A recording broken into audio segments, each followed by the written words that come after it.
مين اسرع، انا ولا محمد صلاح؟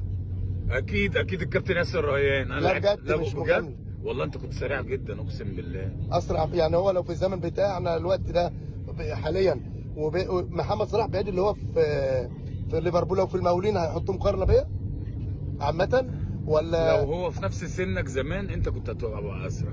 طب مين في الدوري دلوقتي، مين في سريع. الدوري حاليا، مين في الدوري دلوقتي اسرع ممكن يبقى اسرع مني؟ ده كلها شايله عيلين في بطنها.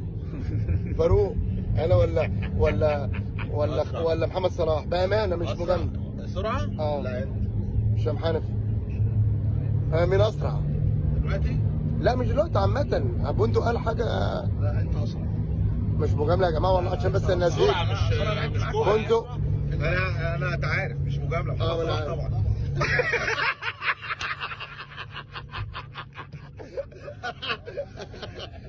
انت بقول لك حاجه، انت ولا خالد بيبو؟ لعبت عليه باك ليفت. لا خالد بيبو كان سريع برضه. لا انت ولا خالد بيبو اسرع؟ لا خالد بيبو بجد اسرع. لا يا أسرع. والله اسرع. لا، بص. بس خالد بيبو اقول لك حاجه، اسرع مني وانا عندي حاجه و30 سنه.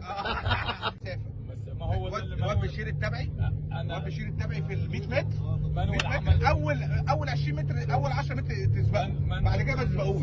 مانويل عمل معاك كده وخالد بيبو. عارف مين اللي كان سريع برضه قوي؟ معاك على اول 10 متر. العشر القصيرين انت هتكسب على الملعب كله.